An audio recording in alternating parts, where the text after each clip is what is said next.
Okay, let's see what it looks like after this has been cured. You'll notice that the 320 series, this 326, 325 rather, is pretty much translucent. You can see little tiny air bubbles and such in there. If you had a vacuum, those would disappear. It's pretty nice. Let's see what the instrument panels look like. Pop this one out. This is coming out.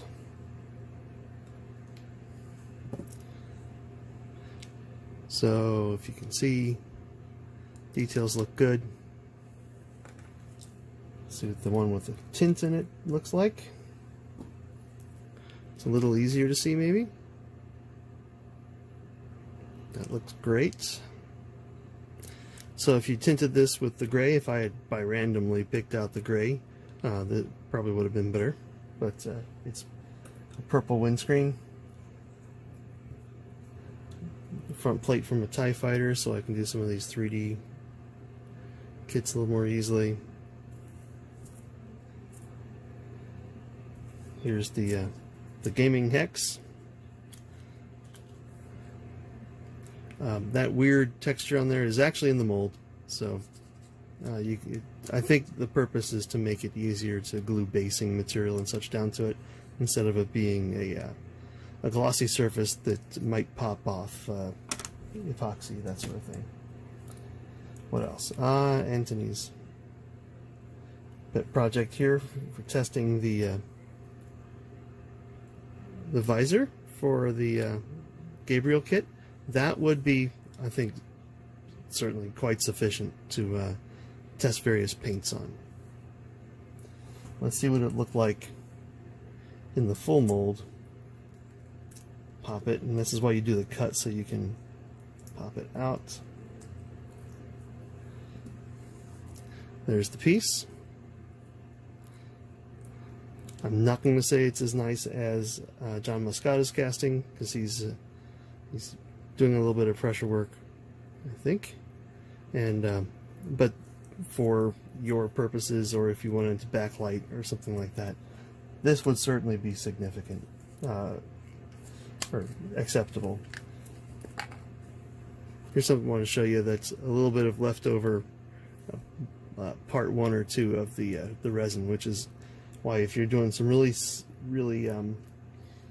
sensitive stuff, you want to pour one mixed into the final mix cup and not have that chance. Okay, the tough one. Let's see if it even comes out without tearing this mold to shreds. I'm going to cut that a little bit more to let it flex.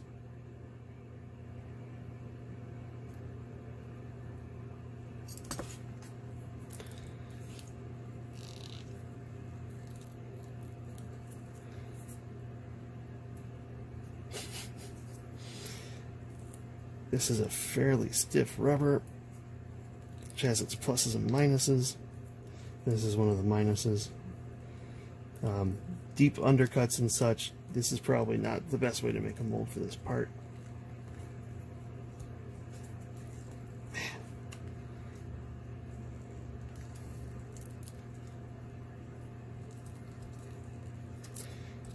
Maybe if I just work it around in a circle, it'll get bits and pieces of it out.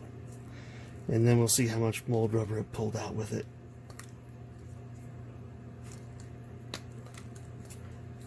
Come on. Come on. Okay, there we go.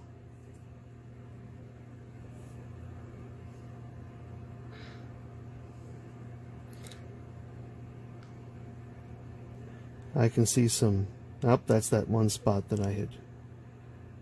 It's probably impossible to see this way, but it's the one spot where some mold material stuck in there.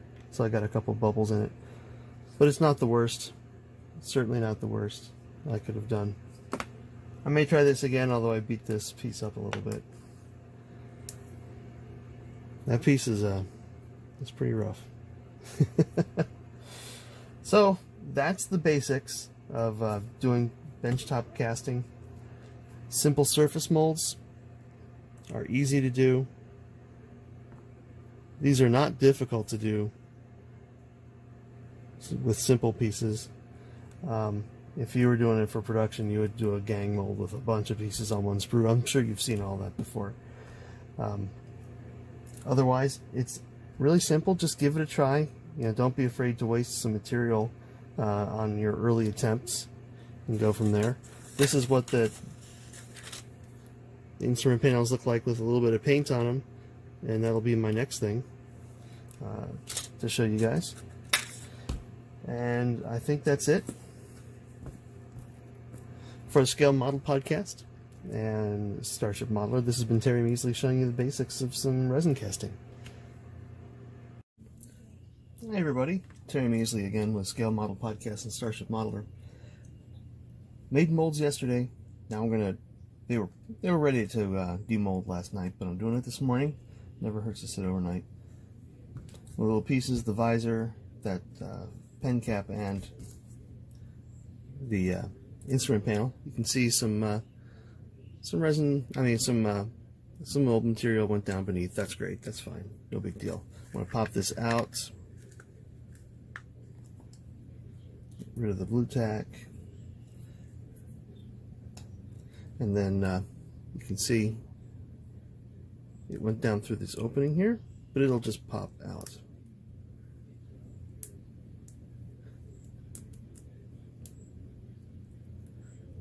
And sometimes if you've got extras like this, you can just slice it right off because you're not going to want it there anyway. Make it easier to get out of the mold.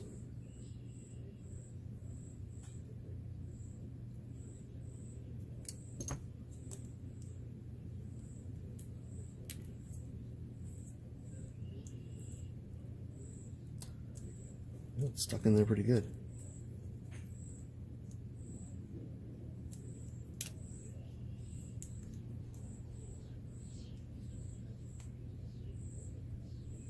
Oh, I see. There's a detail right here. There we go.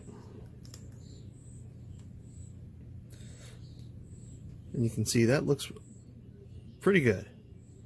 That's going to let me do some painting work on it. If you're going to replace it, you could do it that way. You want to slice some of these out so you make it easier to demold the resin bit when it's there, when it's done. Just pop those loose. Slice that right out. There we go. And this bit right here too. So this is kind of the dirty way to do a mold like this. The easy, but not necessarily the neatest. But that doesn't matter for what you want to do. This is the visor for that Gabriel kit. And this is the blue tack that was holding it down. And the blue tack doesn't stick to the roll material, which is nice.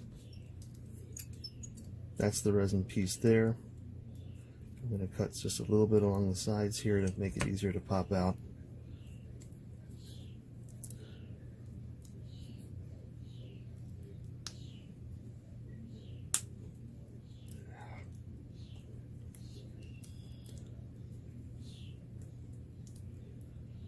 I have to cut a little bit more.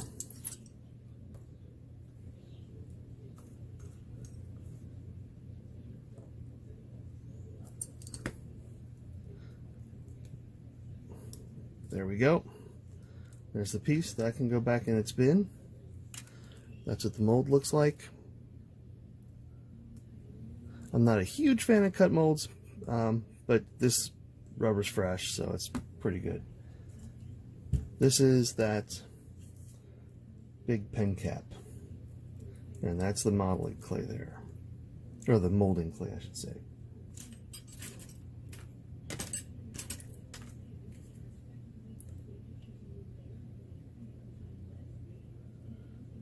Okay, now this is going to be a true cut mold. You can see it's down in there. If you wanted to make a hollow piece, you could actually put rubber down in the core there. You'd need a mold material, a mold release to put on the outside. But this hollow area up here, which is why you want to use the clay, will also be a reservoir when we're casting. Now, since this flares out like that, it's going to take a little bit more work to pull out of there. So I'm going to start cutting in.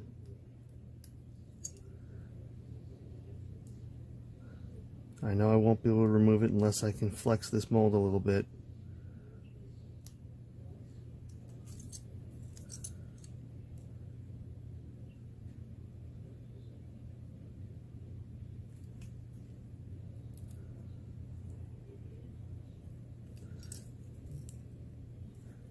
And you may need to cut down both axes on a part like this, since it is round and symmetric. It's going to try to stick in there all 4 directions. When you pull it apart, you'll be able to see where you need to release some of it again.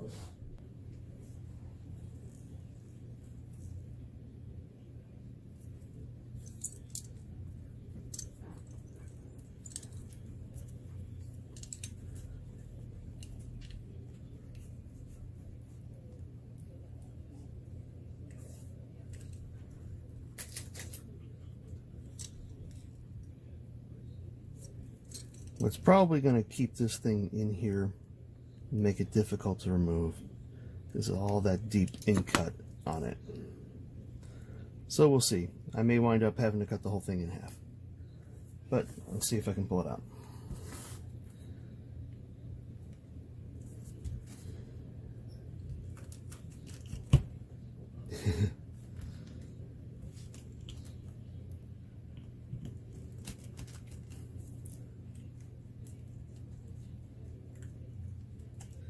Yeah.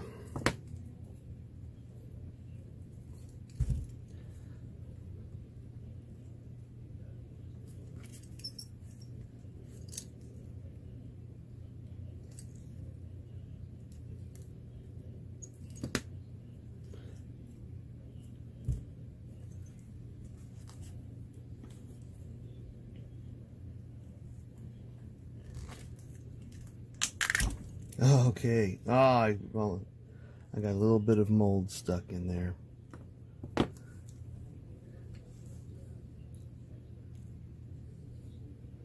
I have no idea if I'm going to be able to get resin out of there when it comes time. That's going to be rough. I've got one bubble in there. Oh well. I'll have to see what I can do. You can see that's actually a bit of mold rubber that was stuck down inside there. It actually tore out on me. I didn't think I would need to get a mold release agent in here with this kind of plastic, but it's probably just physically such a tight spot down in there. Okay, well, there's that. On to the resin. So that's that mold. Here's a little surface mold I had to make. There's the visors. There's the other visors.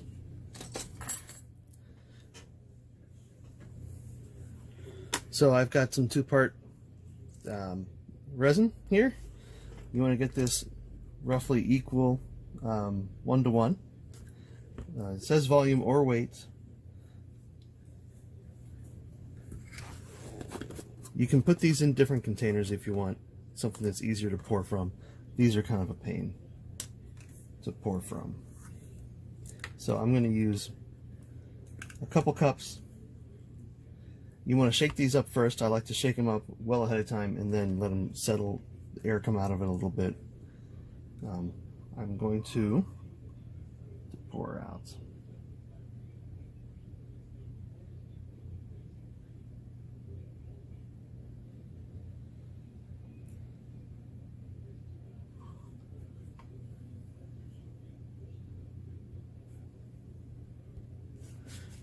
And these do get messy, so you want to give them a quick clean before you put the lid on. Actually, that poured really nicely. The part A, this you want to make sure you clean that lid pretty well, because this is the one that gets pretty disgusting over time and can kind of dry up on the outside.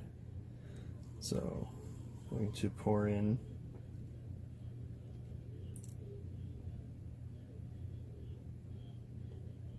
equal amount, eyeball it. Doesn't have to be absolutely perfect, but the closer you get, the better. If I'm doing small amounts of stuff, I usually will just use a pipette and measure out equal portions by pipette, like 2 or 3 pipettes worth, and then 2 or 3 pipettes worth again. And again, you can buy boxes of these pipettes from places like Greenwood and other kind of lab supply places for super cheap. It's like 20 bucks for 500 of them.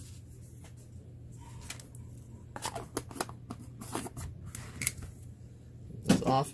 Now we have these 2 items here. I'm going to put them in a third. One is more viscous than the other. I usually add the more viscous one first, because once you start mixing, you only have a certain amount of time. This is advertised to have a 2.5 minute pot time.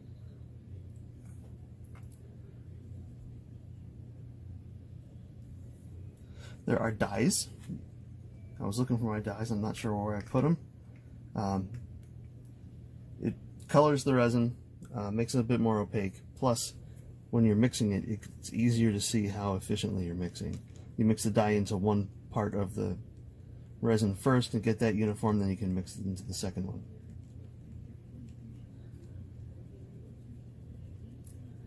Now you want to be quick, but you want to be gentle, because you don't want to mix air into this. Air is not your friend for resin.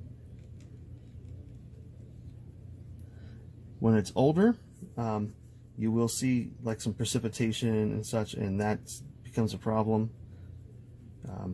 This really slow curing resins become a problem too. They are a little bit more twitchy when it comes to your mix ratios. That looks pretty good, but you can actually kind of see it here. It's starting to warm up on me now. So first, the more important one, I'm going to do this. And I tend to put the pipette down in there, give it a squeeze, kind of inject it in, squeeze it a few times. You see, hopefully not get any air in there. Pull it back out. That way you've got a nice pour stub there that you can remove it with. The surface resin ones, you're just going to pour it in. It's already thickening up on me. I'm going to have to be careful. And I give it a bit of that. Wow, this is already thickening up. Already thickening pretty heavily on me. 2.5 minute pot time. I don't buy it.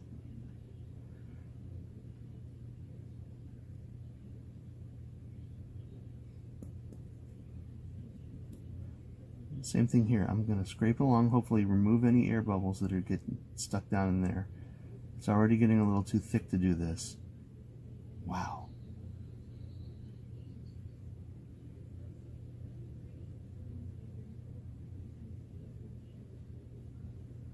Okay, look at that. It's already, that's actually a hair. But I'll show you how thick it's getting here.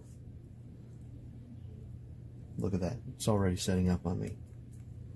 It's already rubbery. So, that's wasted material. This is really, really fast. So I can't pour that anymore. I got just these ones. I would look, if you're doing a bunch of home casting, I would look for the stuff that has a longer time. This is 325, 2.5 minutes. I know one of them, I don't remember which one it is, I'd have to look on Smooth On, has a pot time of like 10 minutes. It takes forever to fully cure, but you're not wasting it at that point. the larger the amount of resin there is, the more heat it builds and the faster it cures. So these things would cure a lot less quickly than this. And this is really, I mean, that's got to be about 140 degrees F. That's rough. And it's in there, so that's gone too.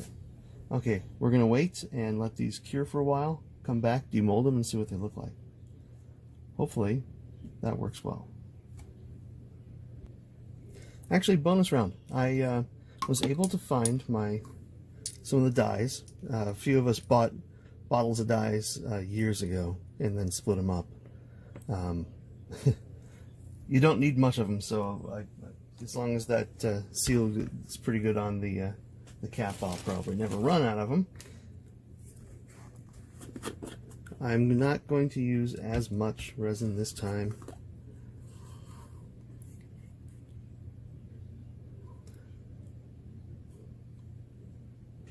I'll show you how I kind of transfer. Since they're viscous, you want to let it cascade down. And remember where you went up to on the pipette. Some pipettes have graduated markings on them. I've got a box coming in with that because I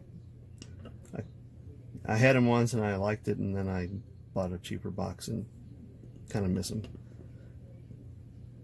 All right, we'll do one more.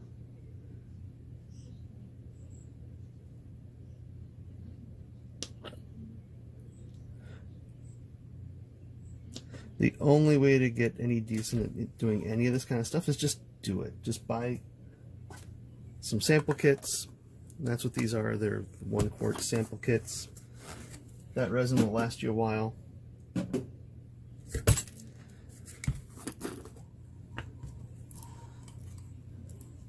A lot of times you'll go through rubber faster than resin because you're not making very many parts. Not really. Maybe if you're modifying some Macross weapon sets or something like that, then you're going to want to cast a bunch of them because the resin lasts a really long time. The mold, not necessarily, although if you seal it up and keep it away from moisture and all that, and, you know, put it in your basement, not your garage, it'll last a good long time. Okay, I do want to show you one more thing real quick here. This stuff here, extend it. It's a dry gas. So if you're using your resin for a few days, it's not a big deal. But once you decide you're done with it, you're going to put it away for a while. What you want to use is this stuff.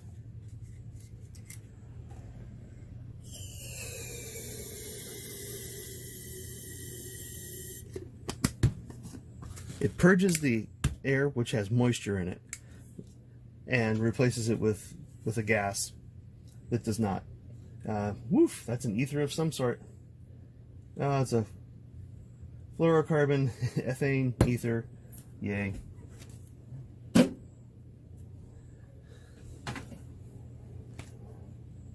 Here's these guys.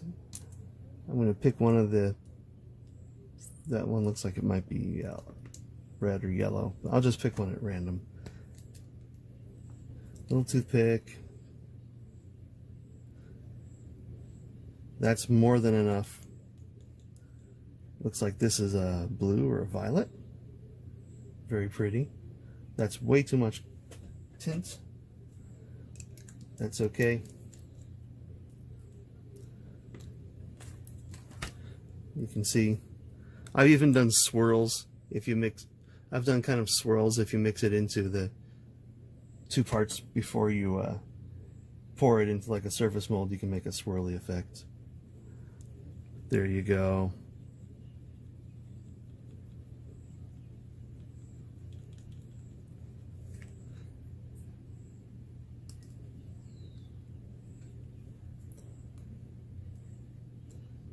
And the reason I put it in a second container is so I don't get any like little local concentrations. Sometimes I'll even put it in a 3rd container. This is way too much, and I can't actually see that I'm mixing as well as I should be. Yuck.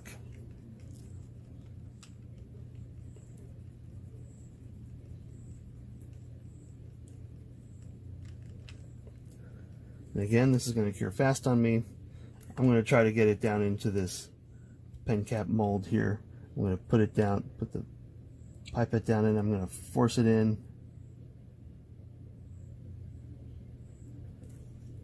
I'm sorry, it's really tough to see this on the camera, I'm sure. When it's about there, I'm going to give it some squeezes to hopefully knock some air out of it.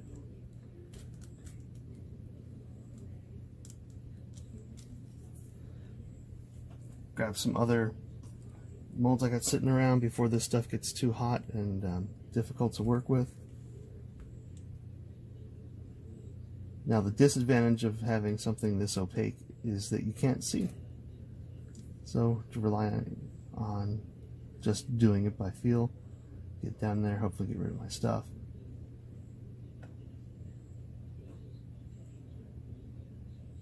When you get the really long-term stuff and you got a lot of details on a surface mold, you can get in there, you can actually see all the bubbles underneath it and get rid of them. Just take a toothpick to them, or a tool of some sort, and get rid of all of them. Okay, there's that. I usually have some spare molds sitting around that I can just pour excess rubber into. This is for a gaming base. I will now have a blue gaming base. I'm going to do the same thing here. And I don't see anything else nearby, so that's just going to cure in place. And we'll see what happens.